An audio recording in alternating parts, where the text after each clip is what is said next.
Halo, jumpa lagi teman-teman semua, pecinta batu mulia. Sehat-sehat semua ya. Ini part kedua. Sesi ini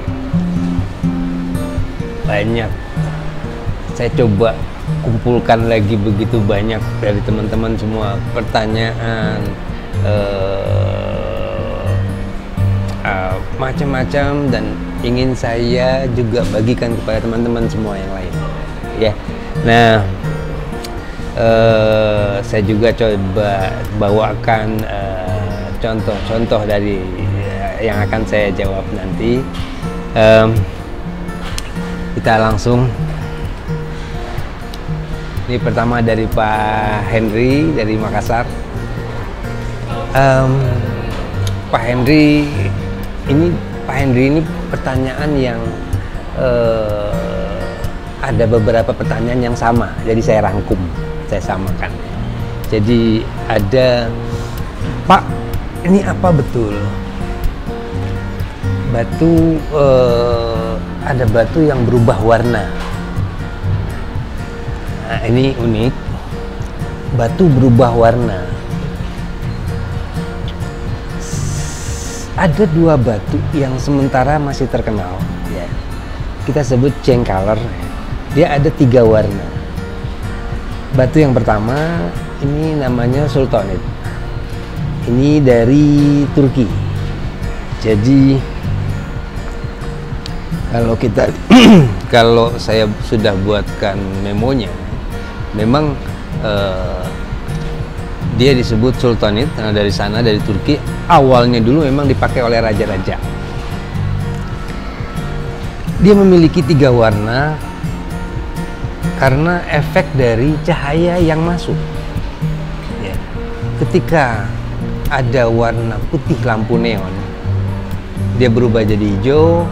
Ketika ada lampu warna kuning ya, dia berubah menjadi orange, coklat ya. Ketika kena sinar matahari, kita kan tahu ada 3 warna lampu ya.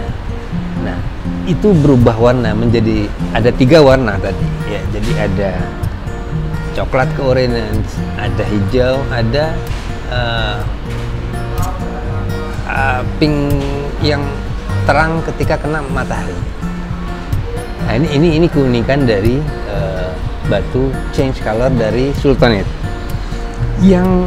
Yang sama itu ada juga dari Rusia, itu alexandrite. Alexandrite ini dia punya berubah warna juga 3, tapi yang begitu terang itu ada 2 warna ya, ungu dan pink terang. Itu karena efek cahaya masuk. Nah, ini Pak Hendrik mungkin bisa menjawab. Saya sudah sampaikan juga contohnya. Oke, kita masuk ke pertanyaan kedua.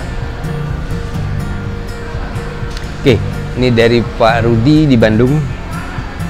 Pak Ali, apa betul batu itu masih berproses? Ya,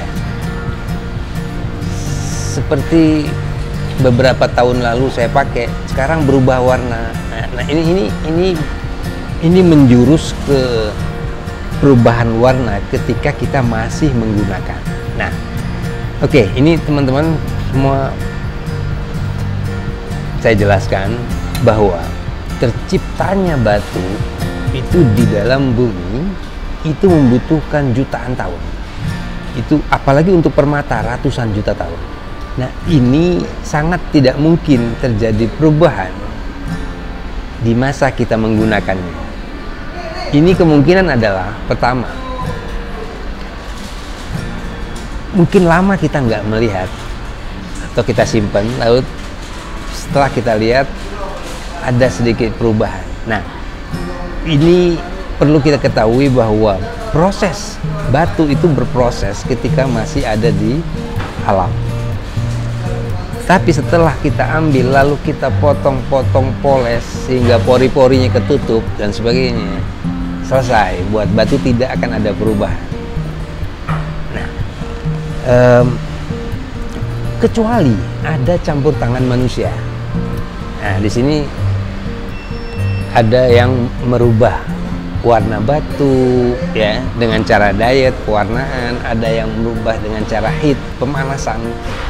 Beberapa batu, hampir semua batu ya bisa dikatakan jika terjadi pemanasan sampai suhu batas ambang suhu kekuatan dia, itu dia akan berubah warna, bahkan ada yang pecah, tapi tidak pecah hancur, tapi pecah membentuk tali air. Makanya dibuatlah ada batu pecah 1000. Nah, itu sebenarnya dibuat dengan suhu tertentu, dia kretek, tapi tidak hancur. Itu campur tangan manusia. Nah, ini semoga sudah bisa membantu menjawab. Ini hubungannya dengan seperti yang rame soal bacan berubah warna dan sebagainya. Nah, ini sudah saya jawab tadi bahwa tidak akan mungkin perubahan batu itu selama kita masih menggunakannya. Ya, perubahan terjadi di alam dan itu pun lama terbentuk dan perubahannya. Baik teman-teman semua bisa, semoga ini udah bisa menjawab. Lalu ada lagi dari Pak ahli sama juga nih, ada dari Aceh. Ini unik pertanyaannya mengenai diamond. Ya, ini apa Pak Ali bedanya? Ini saya bingung. Black diamond atau diamond yang natural ya, dengan diamond mesonaite. Ya, ini teman-teman pasti menemui ada batu diamond, tapi kok murah? Bagus, tapi kok murah? Setelah dibuatkan memo atau sertifikat, namanya moissanite. Nah, ini menjawab ini, saya bawakan contoh ya. Ini contoh black diamond yang natural. Ini dari Rusia. Ini diamond ya, beratnya 1 karat. Yang ini beratnya 3 karat. Nah, ini yang natural. Lalu apa bedanya dengan moissanite? Nah, begini teman-teman, moissanite bukan natural, juga bukan sintetis. Nah, ini moissanite dibuat dengan cara mengkrit ulang serbuk diamond yang asli, serbuk diamond dipres ulang, lalu dibentuk, di cutting, jadilah diamond. Nah, makanya di di sertifikatnya atau memo itu tidak ada tulisan natural, juga tidak ada tulisan sintetis. Nah, teman-teman, jadi ketika diamond asli ya, diamond yang natural kita cutting ya, diproses di cutting, itu ada serbuk-serbuknya, pecahan-pecahan kecil. Nah, ini memang kalau dibuang sayang, sehingga akhirnya dipres ulang, dipres dengan campuran glass, dia terbentuk lagi, lalu di cutting ulang, jadilah sama. Kita tes atau kita ukur kekerasan sama, karena memang dia ada unsur mineral diamondnya. Jadi moissanite itu dia unik, terpisah, tidak bisa disebut diamond, tetapi juga bukan tidak juga disebut sintetis. Nah, ini unik, dia di tengah-tengah, dia ada unsur natural diamondnya, tetapi juga ada campur tangan manusianya, dibentuk ulang. Oke. Ini untuk membedakan bahwa diamond tetap tersendiri tempatnya. Nah, itu dari tampaknya, dari kekerasannya, itu semua hampir sama dengan diamond ya, dari black ataupun yang clear.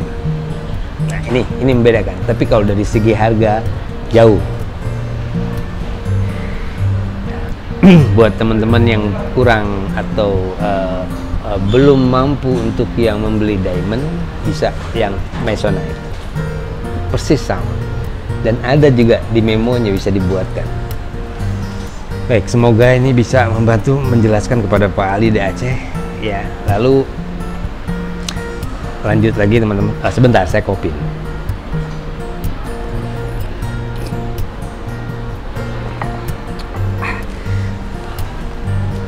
Lanjut ya.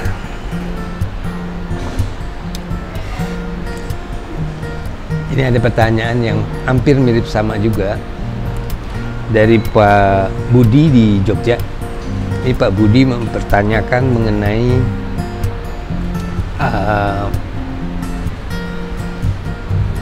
di quartz itu ada dua warna yang bertemu. Ya. Ini ada kita tahu ya keluarga quartz, ada citrine, ada amethyst. Nah, ini ada batu yang utuh tapi ada dua warna, amethyst warna ungu dan warna kuning citrine. Nah, ini memang di hasil lab memo. Ini memang natural karena pertemuan dua warna dalam satu bongkahan itu diambil, disebut ametrine ya, amethyst dan citrine. Nah, contoh ada ini saya coba infokan. Lalu di memonya juga ada disebutnya ametrine ya. Ini bukan sintetis, tapi zaman sekarang tetap saja ada yang membuat sintetisnya. Apapun yang ada dan disukai orang pasti akan dibuatkan tiruannya atau sintetisnya.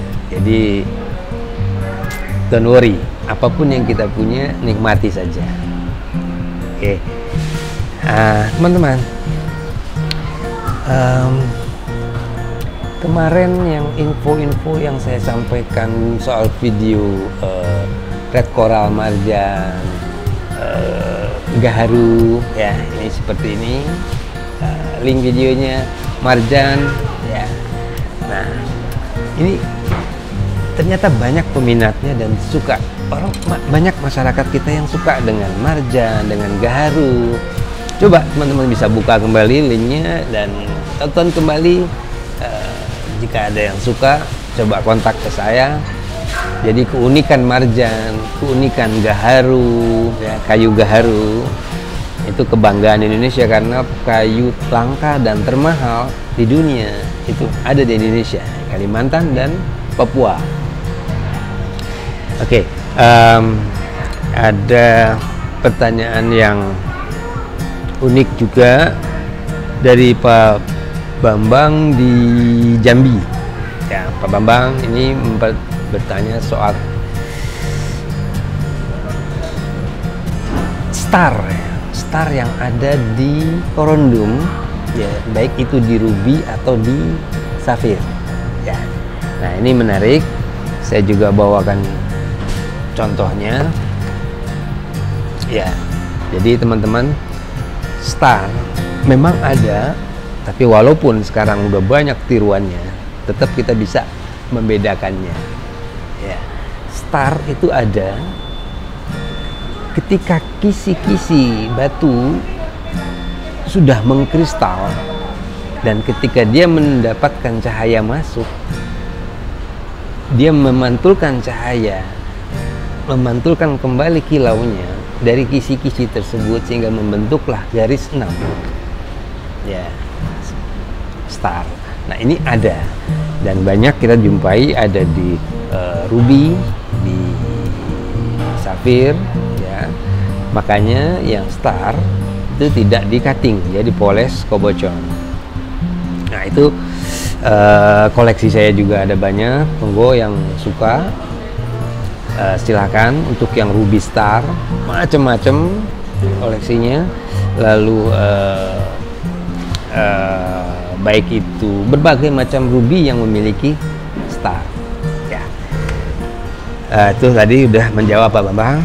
Lalu ini ada pertanyaan terakhir ya dari Pak Yuda di Bali. Nah, ini Pak Yuda nih bertanya soal zamrud. Jadi pertanyaannya adalah, Pali, ini zamrud atau emerald ya, sama ya, ini yang banyak kita temui, apakah ada di Indonesia zamrud? Lalu mana yang benar, zamrud Kolombia atau Brazil?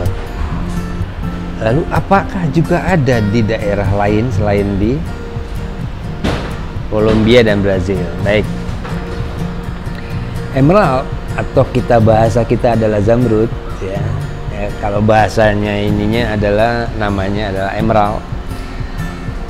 Ini mineral kandungannya adalah beryl, ya, dia beryllium. Ini banyak ditemukan di Kolombia, ada di Afrika, itu yang utama.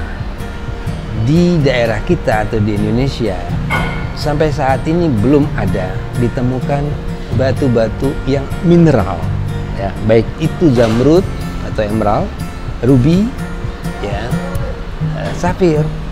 Sampai saat ini belum, tapi saya yakin di Indonesia, di tempat-tempat kita, di Kalimantan, di Papua, di mana-mana itu ada, tetapi masih disimpan sendiri oleh pemegang hakut, HPH, penambang dan sebagainya. Saya yakin ada, tapi sampai sekarang belum ada. Makanya kalau kita buat memo itu database dari lab itu belum pernah ada tercantum dari daerah di Indonesia ini, ya. Oke. Banyak kita temui emerald itu ada banyak di Kolombia, Brazil, dan daerah Afrika. Ada beberapa tempat di Afrika, ada di Zambia, Ethiopia, ya. Semua sama. Yang membedakan harga adalah kualitasnya. Yang di Afrika juga bagus, bisa lebih mahal harganya dan sebagainya. Mungkin pernah dengar zamrud Kalimantan. Nah, ini membedakan bahwa zamrud yang ada di Kalimantan itu mirip zamrud. Itu adalah batu obsidian yang memang warnanya hijau, tapi dia cenderung bening dan ada gelembung-gelembung karena memang ini adalah proses dari larva pijar panas dari Gunung Merapi yang jatuh ke danau atau ke laut ribuan tahun hingga dia mengkristal dan membentuk batu, tapi ada gelembung. Nah, di sini ada oksigen yang terjebak di dalam proses itu. Adalah gelembung-gelembung itu. Nah, ini kita bisa membedakan bahwa gelembung ini usianya masih di bawah 10.000 tahun. Tapi kalau udah batu mineral seperti emerald itu bisa ratusan sampai 1 jutaan tahun. Ini proses mineral yang terbentuk di perut bumi. Nah, untuk kembali ke emerald, yang di Kolombia memang lebih banyak ditemukan dengan kualitas yang memang sampai saat ini masih banyak yang bagus. Uniknya yang dari Brazil itu ternyata adalah dari Kolombia juga. Mereka ambil dalam jumlah banyak dari Kolombia dalam bongkahan-bongkahan, lalu mereka produksi cutting dan sebagainya di Brazil. Keluarlah brand mereka, sehingga di database lab itu munculnya adalah ada yang Brazil, ada yang Kolombia. Tapi semua batu yang dari Brazil banyak diambil dari Kolombia, sama semua. Jadi saya bilang tadi semua sama, baik Afrika. Yang penting dia punya kandungan beryllium. Baik teman-teman, semoga dari awal pertanyaan dan jawaban yang saya sampaikan membantu teman-teman semua. Bahkan yang bukan bertanya tapi ini bisa menjadi share pengetahuan tambahan buat teman-teman semua. Jadi jangan lupa subscribe yang ada nih, subscribe-nya untuk dapetin info-info selanjutnya.